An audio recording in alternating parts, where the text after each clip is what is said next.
My name is Steve. Welcome back to my shop.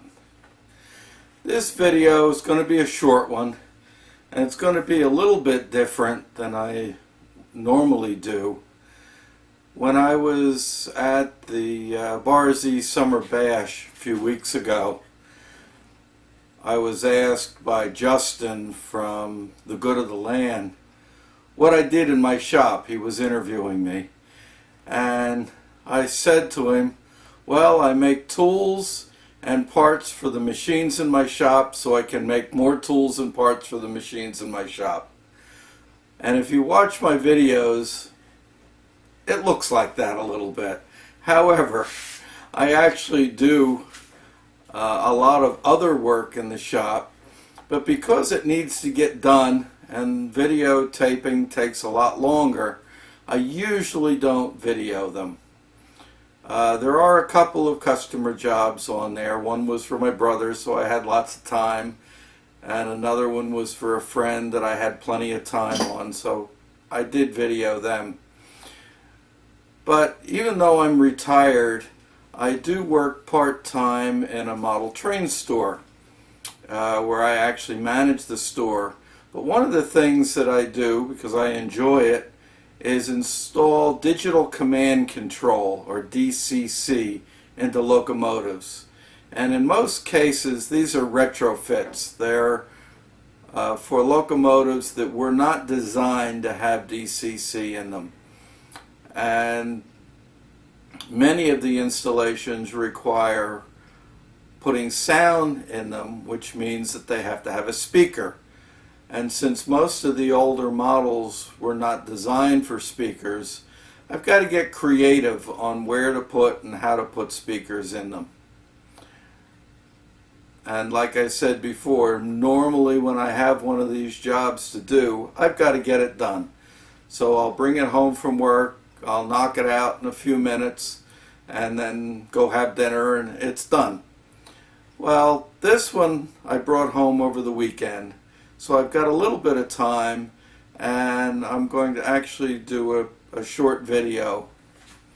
This particular locomotive is Atlas, made by Atlas. They're in Hillside, New Jersey. It's an older model. It's a model GP38, and what they refer to as their Master Series.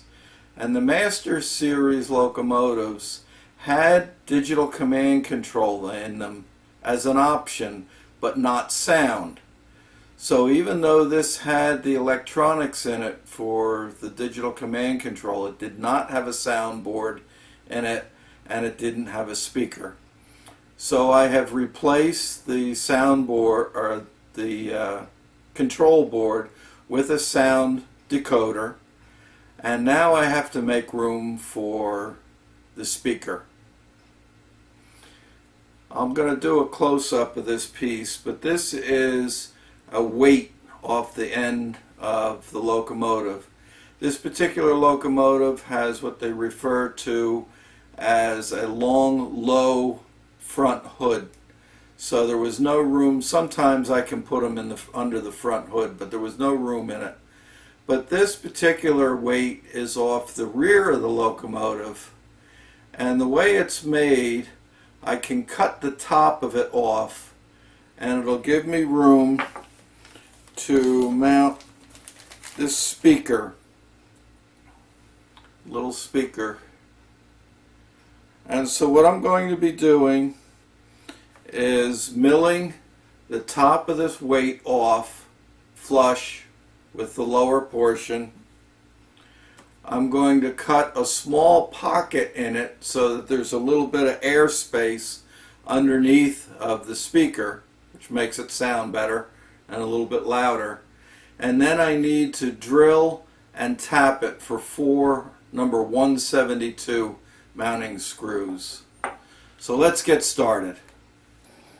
So I'm going to be cutting it off across here, and then in the top of it I'm going to mill a small pocket, and the speaker will mount on it like that.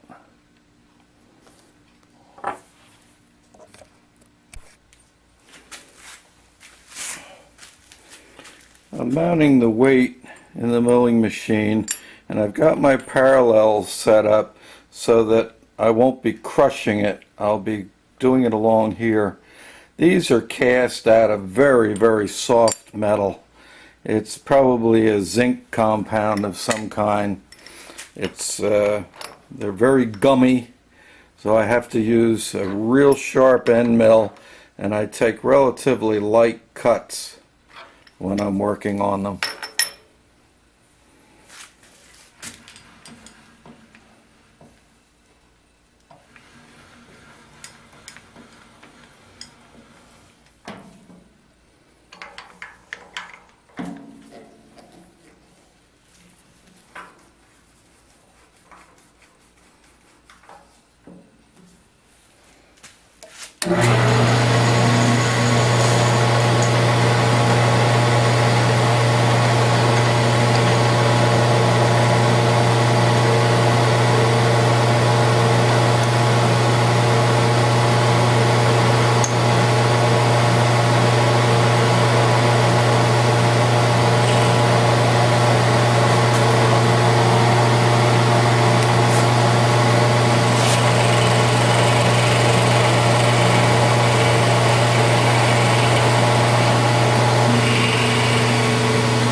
Okay, that's good and flat now. What I'm going to do now is just by eye, I'm going to center up this my 1/2 inch milling cutter, and I'm going to go down and I'm going to put just a small pocket in there for the speaker. It doesn't need too much, but I want to leave a little bit of air space under there.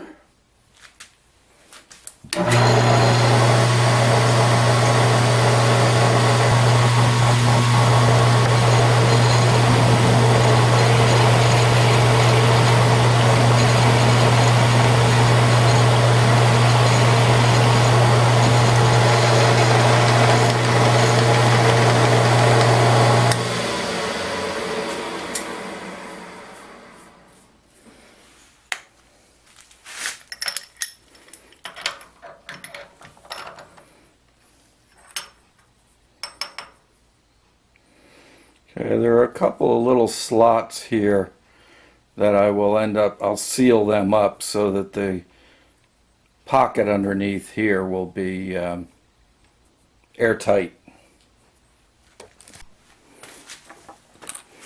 So there's the piece with the pocket in it. Like I said, there's a couple of slots here that were used to route some wires, and I'll take and I'll seal them up. And then now what I need to do is just mark for the screws, and we'll drill and tap that for the number 172 screws.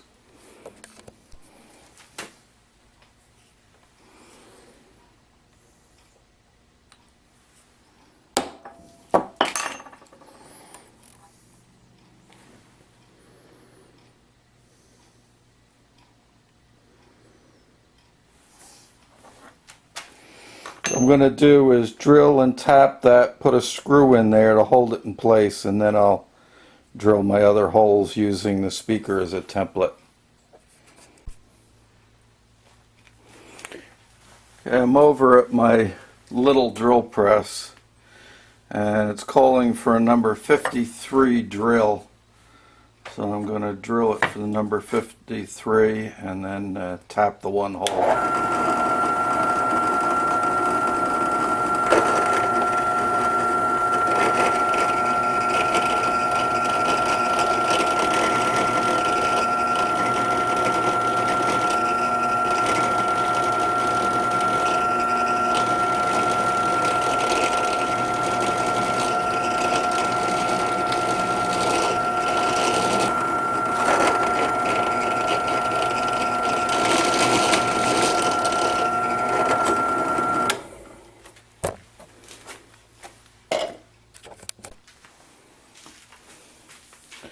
I'm going to use my miniature tapping fixture here so that I keep the tap straight and less chance of it breaking.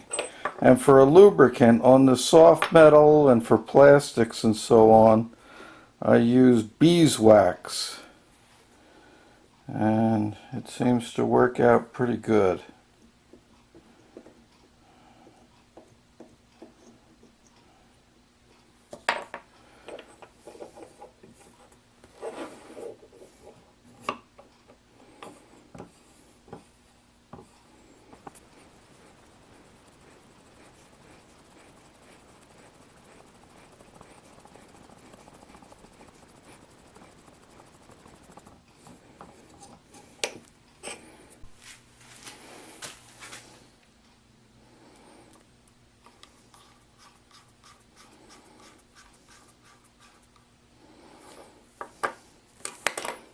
Okay, that's one.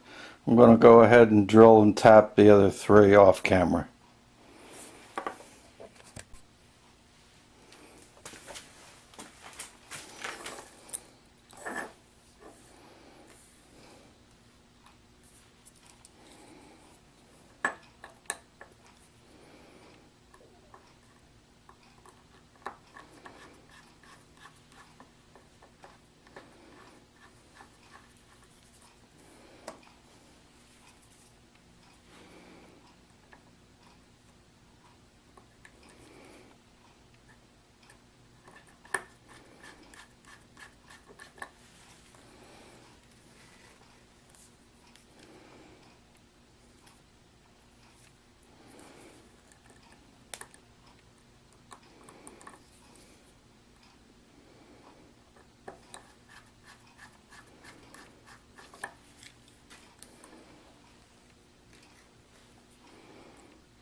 Well, there it is, all ready to mount in the frame and hook up for sound.